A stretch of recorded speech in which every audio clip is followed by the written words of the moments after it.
I can't. What? No. What do you mean you can't? There's an audience out there waiting to hear you sing. My mouth's dry and it could fall apart. Listen to me. I can't. You'll be fine.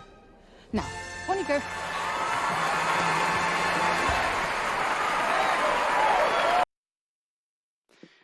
Judy is the movie that's starring Renee Zellweger as Judy Garland, where it's taking place in movie time, a seemingly relatively short period of time, where in 1969 she was signed to do a series of sold out shows in London. Not especially because she really wanted to, but was certainly in a bind with some money issues and issues with her kids, and it was kind of a necessary thing in this movie for her career to do all of these performances, all of these shows, despite all of the personal stuff she was going through at the time.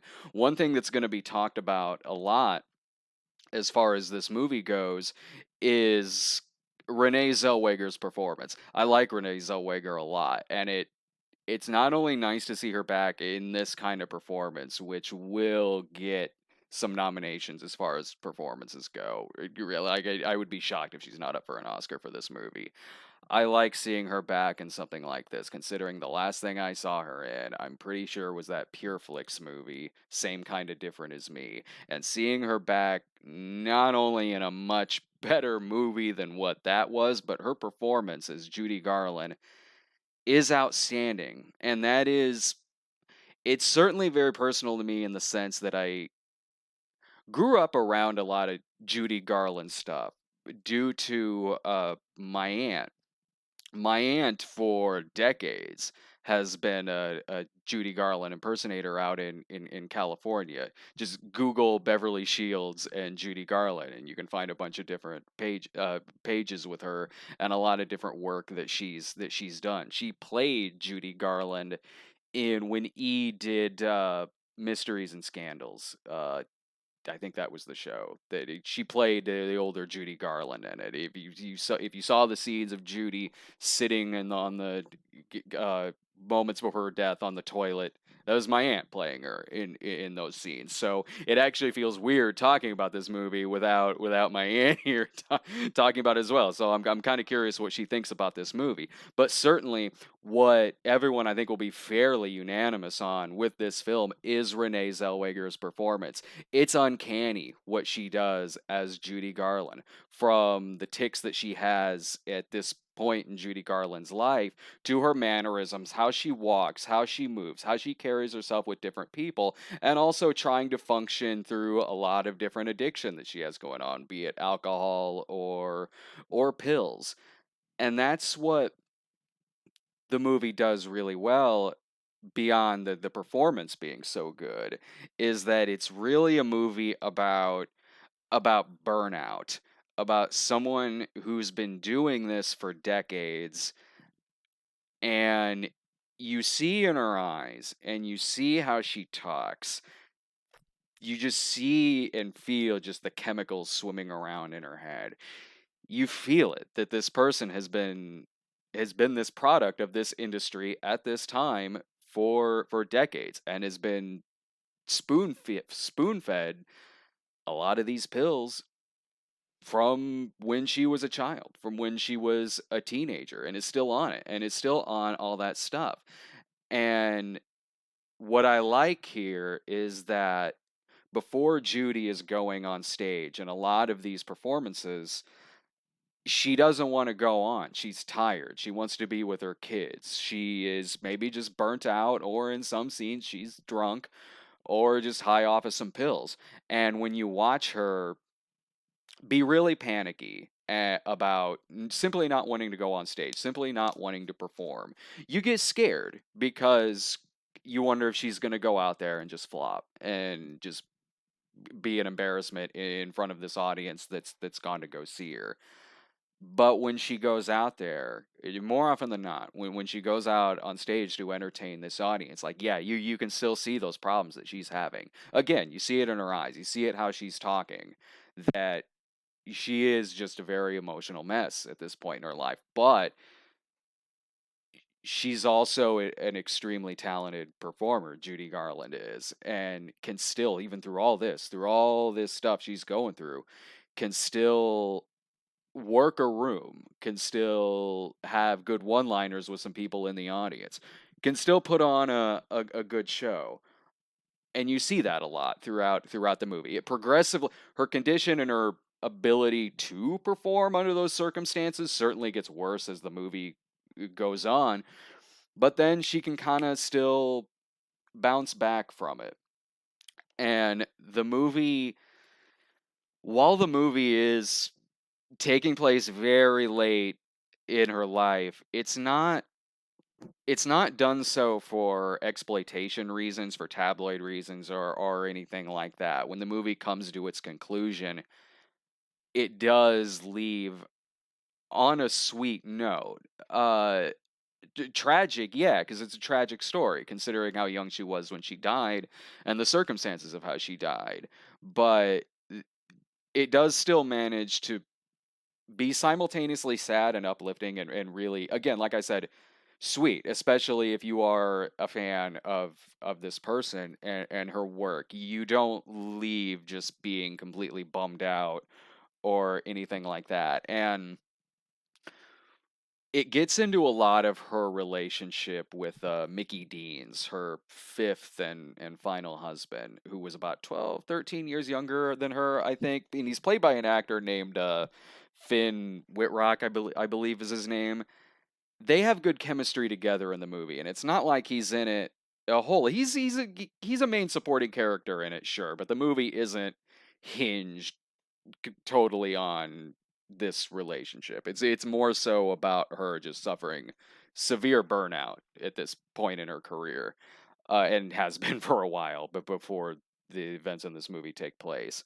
I what I like about their relationship together in the movie and the way that the actor plays Mickey Deans is that at first it's hard to get a read on the guy, on the character. Like, if you don't know a lot about Mickey Deans in real life, it's not like you'll get like heavy insight with this movie or anything, because again, that's not really the main plot of the film. But I like that when it first shows them together in it, again, their chemistry is really good. You see how this ended up happening to where they end up getting married. But I do like that you're not sure at first if maybe this guy who's like a struggling entrepreneur who at one point wants to make it to where Judy doesn't have to do these tour dates anymore and can do something much easier so she could be with her kids. And at first you're not sure if the character is of what he's like and his motivations. If is he just kind of naive? Is he sort of in over his head, or is deep down is he actually maybe kind of sleazy? I sort of like that about the movie, that you don't really know eh, from first seeing him where it's sort of gonna go in that relationship. And maybe if the movie was much longer, it could have used more of him, because the way that things end with him in it isn't necessarily what it was, isn't necessarily the total conclusion of him in the real story. Maybe if it was a much longer film, he could have been in it a bit more. If the movie has any kind of flaws, which it's got some, uh the movie jumps back and forth between Renee Zellweger as the older Judy Garland, and I don't know the actress's name, but a younger actress playing a younger Judy Garland. 90% of the movie it's Renee Zellweger, but every now and then it cuts back to these scenes with a younger Judy on set of Wizard of Oz. The movie opens with that. The movie opens with her on Wizard of Oz with I believe Louis B. Mayer talking to her. And at first I was all right with that, because the way that it's kind of acted is sort of like an old Hollywood movie in those scenes with Mayer and Judy and the stuff going on set of Wizard of Oz. It is sort of filmed and acted, again, like I said, almost in an old Hollywood style of acting. At first, I was fine with that, because then it jumps years later, and you see then Renee Zellweger, what 30 years of that has led to, like not being able to eat, being fed all of these pills, basically having these older creeps kind of run their life for you. So I sort of liked how it started out as almost this kind of fantasy Hollywood thing, but then jumped into the reality of it.